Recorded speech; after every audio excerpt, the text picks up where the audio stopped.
side lane. Do you like this? And well, actually, I have to hold that for us. We might see someone go down here for first blood already. They're looking to jump in onto Collapse. Three-man Fisher's out. They're trying to bring down this Mars. Can they quite do it? Dreams in with the wolves as well from Afterlife. It's not enough, though, as FN has to start stepping back. They couldn't quite bring Collapse down. Three-man route out onto them, but we'll see Spirit Illuminate running them down. A big Illuminate blast onto Seneko and Afterlife as neither team actually losing anyone here. As a few heroes getting low, but not quite enough from either side to burst a single hero down to zero. So overall, do you like this change up with the Monkey King and the Lycan? And are you okay with this sort of tri-core with the Ricky thrown in as well? That we did hear Purge had some sort of reserved feelings about, as Purge did favor that of Spirit's draft. It feels very greedy. It feels like they are going for some super greedy type of lineup, and I feel like the Morphling is the best hero in the game at this point. So the greed will probably pay off for Yatoro if the game does proceed to the later stages, if Live to Win can't push the issue forward here. And we'll see as Team Spirit, they do come out of that with, what, 2 wolf kills, I think it was. They did use a ton of regen. I actually think Collapse used everything. His Fairy Fire and his 3 tangos. So he's up top with pretty limited. Mira does at least have a tango and a sal for him, but yeah, they'll have to bring some extra regen. And it's actually the Coddle bottom with the Morphling. I thought it would be the Coddle Mars top to be able to put the pressure onto the Ricky, but yeah, they put the Shadow Demon instead. That certainly is, it's one of those lane partners that the Keeper of the Light can really enable early on, but... Yeah, like the Shadow Demon, they can do some fun combos if someone's out of position, obviously with the Disrupt, with the setup and all that, but yeah, I thought they would be able to just do the big spam with the Coddle. I guess wanting to push the wave out bottom might be something else that they're looking at too, because they don't want this, they want to be able to play versus the Earthshaker in a way where he pulls the lane back, they push it so far forward that they're going to be able to get the side pulls off and maximize. Could be something like that going through their heads. And did you see the item that Yatoro started with, by the way? Sorry. He started with Fluffy Hat. He is. He's got this interesting approach. I mean, do you mind for the Falcon Blade on Morphling? Is that going to slow down his other timings, or you don't think so too much that it's actually okay to slot into your build as a Morphling early game? I'm not the biggest Morphling player. I'm not really too sure, but I haven't seen the best Morphlings in the best Morphlings in the world do it, so I'm going to say that I don't really like it so much.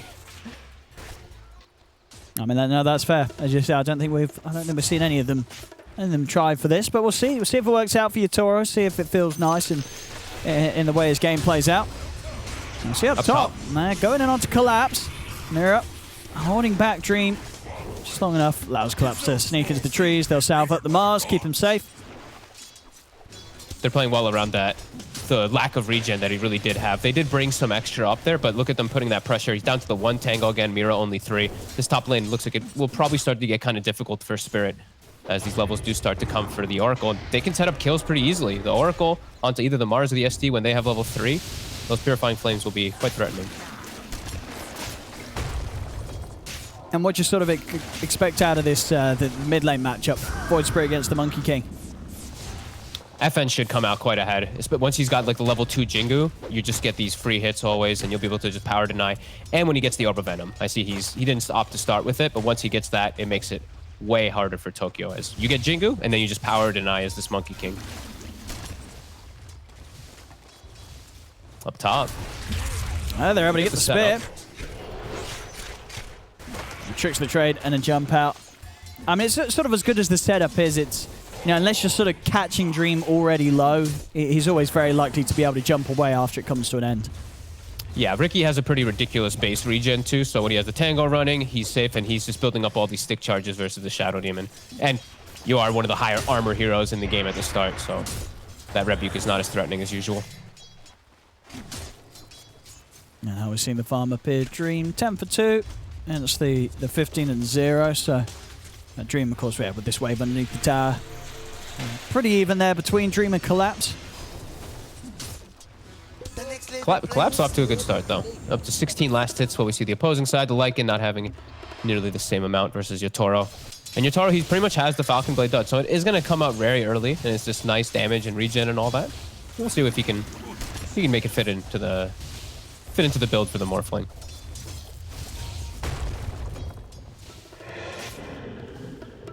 Yeah, I mean, this bottom lane overall, would you consider this a very hard lane for the Morph to play into, or? No. No, because this off-lane Lycan, I mean, normally if this was in another setup, say if this was in the mid lane, the Morph lane is going to be more than fine, and the Shaker, I feel, early on is not really going to change too much up. Sure, you've got to be careful of the occasional Fisher catching you whilst you're low, but very unlikely they're ever going to take this Morph down in the lane. No, if he dies, it's entirely that he made a humongous mistake. Yeah. There's no way like a wolf hits him and he dies or something during a fissure. I don't know. That should never ever happen. And it's like in offlane can work pretty well versus the lower base damage heroes, the lower base damage carries, but versus Morphling, he can just last hit right through everything. Your wolves don't actually help. So we see the runes come out. Tokyo will get lucky. He will get that regen up top. Yeah, we are seeing those. You say FN just getting the advantage here mid. Yeah. 24-5 against the 15 for 0. Monkey King well and truly coming out on top.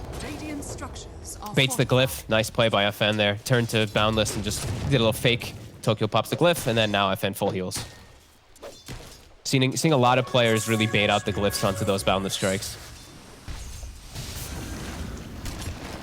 Yeah, it can make for some very cute plays, especially if it's done in situations where the Monkey King's overextending to get that heal. FN? Yeah, power's still on him. He's going to have the Boundless.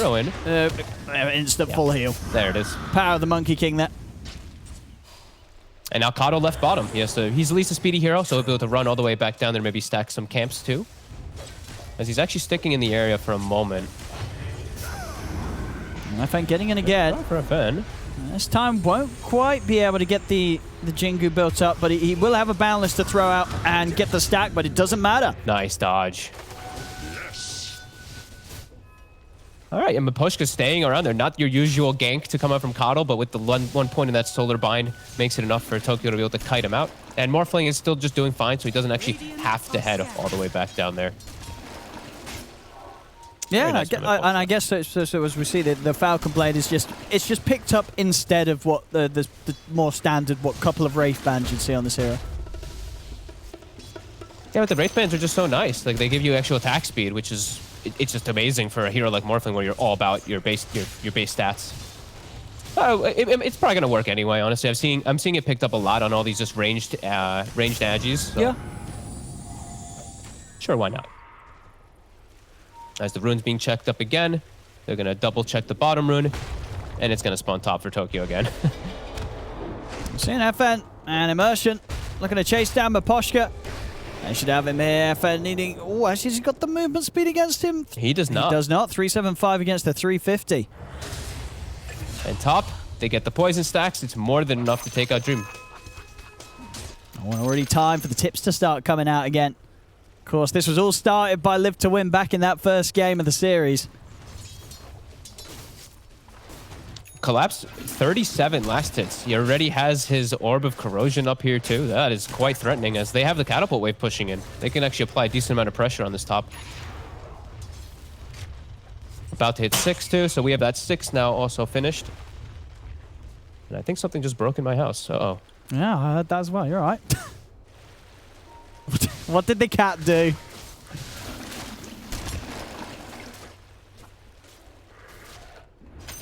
Well, hopefully. Are you still there, Fox? I'm sure he's fine, chat. I'm sure he's fine. Anyway, what have we got going on? As top lane. Farm for Dream. Still up there in the top spot. Him and FN. Actually, all three of their cores right there at the top. It's just Yatoro that's a little behind. Get the setup onto Dream. Dream. He's out to the side.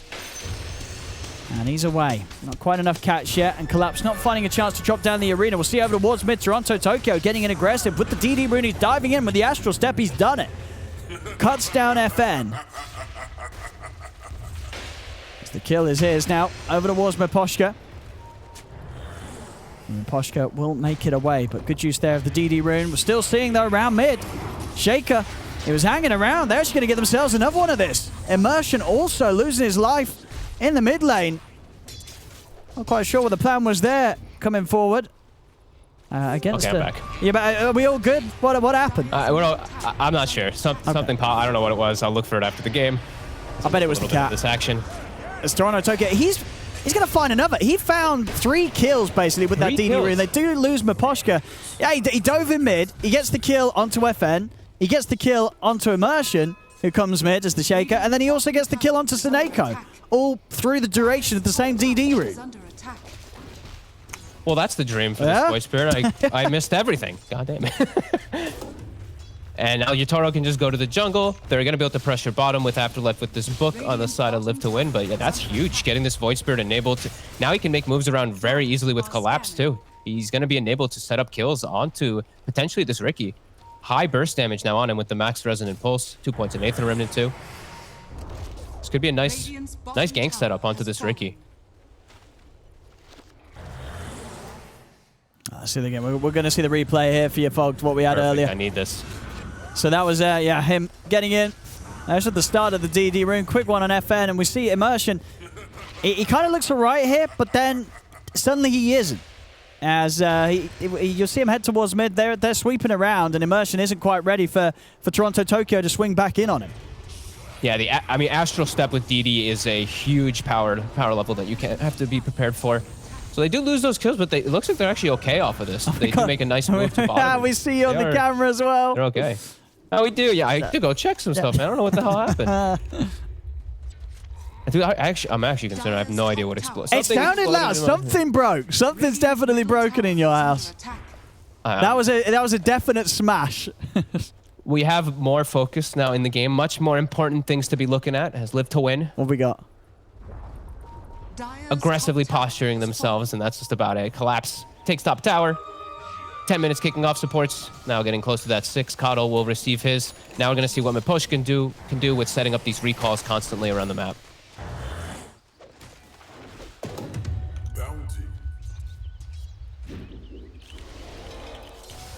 Let's see what build up FN goes for this game. What's he got coming out?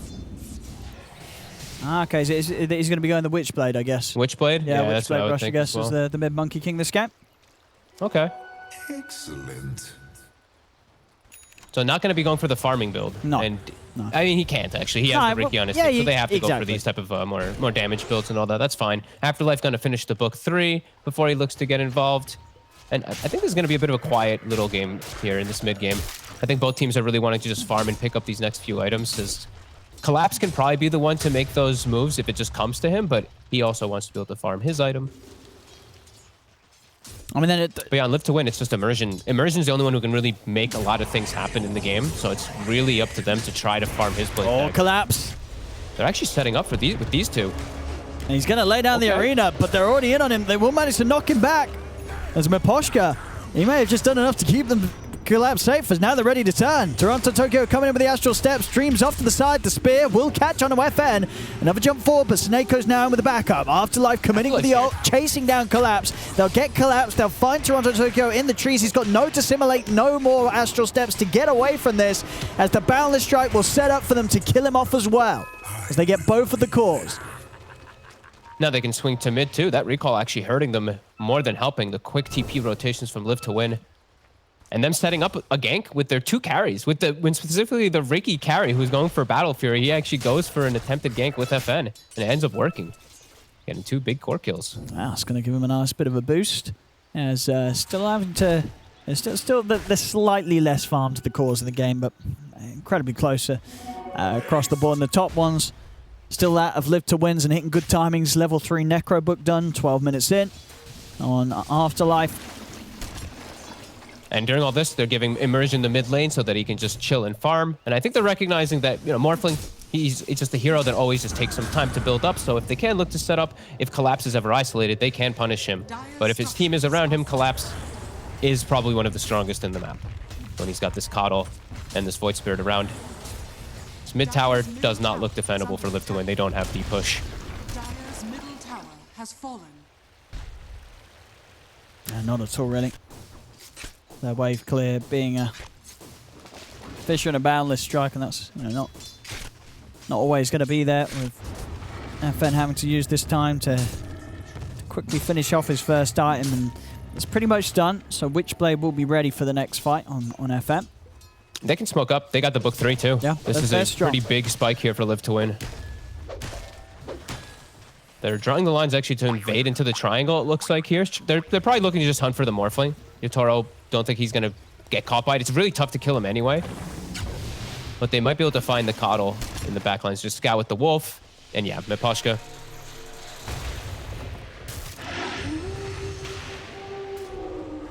Yeah, they'll have him.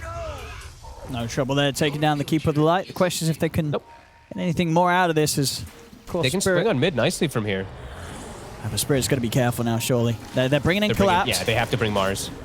Collapse wants to go with an arena. He might have a chance. Snakeo's waiting in the trees, ready to offer up backup, but Collapse, he's able to catch the two. And the Spear's off the mark, though. They do jump straight away in onto Snakeo. They're able to burst through the Oracle before Snakeo can do anything other than the False Promise, but the False Promise might just be enough as he keeps Afterlife ready to continue fighting. They get themselves straight on top of Yatoro with the slam. He's locked down. He'll fall. The counterplay is there, though, with the catch onto Dream, but Dream's able to jump out to the side. They've got him with the grab. The Remnant from Toronto, Tokyo takes him out. Now with the knockback on Immersion, Team Spirit might just have the setup for the Shaker as well as Immersion. He's trying to escape, but a God's Rebuke from Collapse takes him out. As they'll lose 4 heroes there. Maybe even more. FN. Oh, Remnant will be dodged, so FN will live. But a big move there from Spirit. I mean, as you say, Spirit just fully aware that Live to Win may sweep round like that after they lose Miposhka, and it's behind tier 1s. Perfect place for Collapse to set things up with the arena. And then even when they lose the Morph, it didn't matter as from the rest of the 4 of them, they just have so much damage right now, especially from this Void Spirit and Mars with the burst that they can offer. And he's the hero who kills the Book as well, too. The Book 3 was there for a second. Collapse just rebukes it down. And if he's able to get those type of setups, it's going to be hard for Liv to win to battle versus it. Oh, and the Spirit. They caught FN. See you later. Very nicely done there by Collapse. Uh-oh. Things quickly falling. Yeah. Out of control here after one quick fight. Just a perfect positioning from the Mars TPing in and his team just all being backed up for him. Now he has his Blink Dagger and more. All 3 cores incredibly farmed. Dream very far away from this Battle Fury as he was looking to get involved with his team in these last few situations. He needs more time. He needs more time, but Spirit definitely not giving it to them. And Collapse coming in with some big plays in these team fights.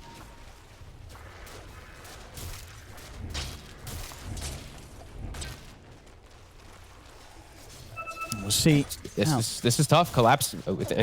We just saw him go back, pick up the blink. They're set up around top. The ult is ready. Immersion. He shows his face. And he's dead. Quick, easy kill. Onto his own fissure. Speared into his own fissure.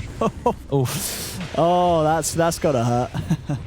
And they're making these moves very fast now because of this Coddle. Miposhka being able to recall right after the blink is picked up. They continue this pressure.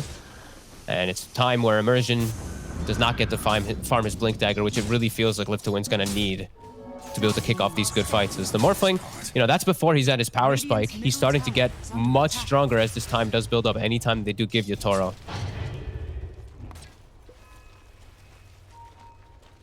Yeah, they have a long ways until Dream is even close to being caught up. And they don't have the same combo as they did in the first game that they did with the Riki, with the vacuum, with the chain stuns and everything. They only have the Earthshaker to be those real stuns and control for him to just pop off with all of his damage. Tokyo setting up for Dream bottom. Ooh. Could have been close. Dire's top tower is under attack. Dire's structures are fortified. I was seeing Yatoro doing 1400 over the Asher, trying to get the Manta done first this game. He's going to have some nice potential anyway if he's just able to get the shake with the Morph, but of course with the build right now of Immersion, it's just that 1 point on Totem, so won't really make for the most deadly of Morphlings. Nah, that'll be later. Yeah. He'll be able to have fun with that later on. As the setup for mid, again, they see this inevitable push coming. Collapse, not actually looking to TP over. Are they actually going to recall him? They're not quite using it. He's now going to start TPing. Yeah, and as soon as he's in, the push kind of comes to a stop here. Very hard for Liv to Win to get in on this. They're saving the Book 3. Look at this. Sineko is healing it up. Actually, Fate's Edict and Purifying Flames until they continue the push with it. And they're just going to swing toward bottom. And Mars, look at Collapse. He just has to meet wherever this push goes. Just be able to plop down his ult for his team to follow up. His team did use quite a bit of TPs, I believe, though, toward that mid lane. I mean, they don't want to lose their tier 2s yet. No, they popped the glyph.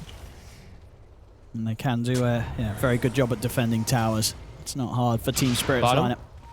Oh, that was a fun play. He jumps in, rebukes spears, and then gets recalled up top. All right, and now he might be able to catch Dream. Dream might not be ready for this.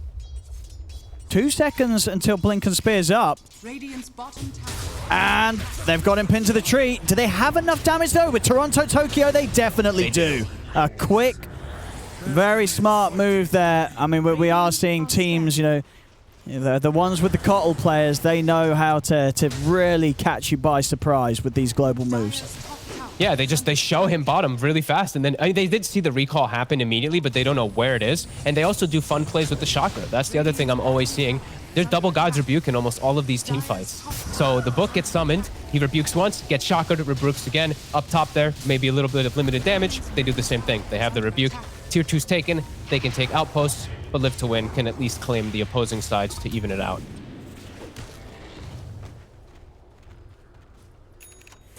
There's a lot of pressure on this Ricky. Yeah, Dream, especially with the builds being as they are on FN and Afterlife. I mean, Afterlife's understandable, and FN's, as we say, you know, he's got this Witchblade into now the BKB to fight. You know, he's not going to be farming. There's going to be a point where Morphlin's going to be scaling ahead, and Ricky's got to keep up. Otherwise, they're just not going to have the late game carry potential to match up against the Morph. I don't think that they're going to have the late game carry potential. Morph is the king of this game when it gets to later. Yeah, Morph against Ricky, you think Morph's going to have the edge? Yeah, and also with the way that I see like itemization, Collapse going for a Crimson Guard. It's really mostly physical on Live to Win.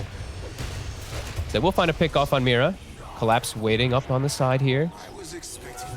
He's going to get in. He's going to get in on this. He's going to be open up straight away. Burst through Immersion. Seneka also taken out as Toronto Tokyo straight up on the backlines. They just nuke down FN with the damage output. And Yotoro is going to turn into the Monkey King. Look to try and chase Afterlife. Thinking about maybe getting back in on there, but he's without both the Shaker and the Monkey King for this fight. Mira? Oh, almost dies to the summons, but Collapse quickly cleans them up. And right around the Roche pit with the Morphling. Extremely fortunate. Immersion will be spawning in about 4 seconds, but they're not going to be able to get there in time. Yeah, they need more time left to win. They've just got the Battle Fury done now on the Ricky, but this, of course, is nowhere near any sort of record-breaking timing. He needs a lot of space, Dream, until he's able to be any sort of threat. He's got to at least get that Ags done before Team Spirit really care about him in these team fights. And as you say, the question is if time is ever really going to favor Live to Win's lineup against what Team Spirit have with their Morph getting closer and closer to having like the E-Blade on top of the Manta. And we're seeing already without the E-Blade, Jotaro playing these fights very nicely. Yeah, exactly. And it doesn't feel like it's going to get better. Because sure, he gets Battle Fury, but even after his next item, I just look at Morphling's armor and I'm like, you don't care about what Ricky's going to do to you. You have 30 plus armor. It's going to get to the crazy numbers of like 40 plus later on. The Ricky's damage is inconsequential, and you're really only playing versus one actual stun that you have to worry about. So this Morphling is going to be unbelievable as the game does progress. And this E-Blade, it's like we said, mostly physical damage, so he's going to be able to either save his buddies or just knock out a target right away.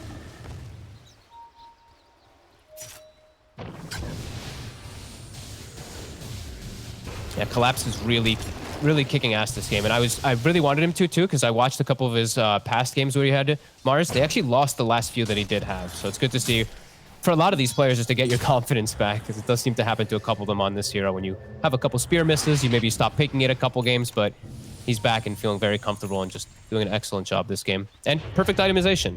He's got that Crimson Guard versus all this physical damage and all these summons. Oh, that's very nice. Will be very effective. I mean, as you say already, with the Ricky, his damage because of the slowdown of his game is not going to be a threat, and yeah, having the Crimson Guard now as well against that, the Ricky's not going to be any threat at all. No, he is not. And they just continue to get these nice wards down, great aggressive plays. Even Miposhka actually having a Blink Dagger also on Kotl. This is a cute pickup. I think it was Kyle who was saying like the Monkey King is one of those annoying heroes to play against because he can jump on you in the back. Hey, if you see it coming, you might be able to do some fun Blink plays. Yeah. And then he can just Blink recall people into spots too. This is a nice pickup. They are this far ahead that he can go for stuff like this. And Tokyo, DD in the bottle with an Aghanims at the ready too. So he is extremely threatening. His next few fights for Live to Win are going to be really hard.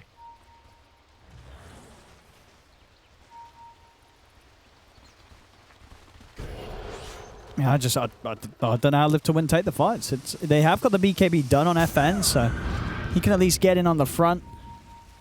But it's not like they don't have physical to kill him. You know, Collapse, Toronto, Tokyo, Yatoro, they all punch very, very hard. FN, there's ward vision. They see him perfectly. Oh, the spear.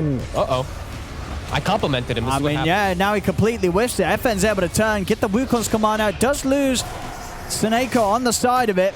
Dream's going to come over there, able to keep Collapse held in the Wukongs, but still, have they actually got the damage to kill him off? They haven't. Collapse is fine. There's not enough damage for the two of them. God's Rebuke knocking him straight into the Remnant. Dream will be able to blink out before the spear connects. Yatoro, he's into the base.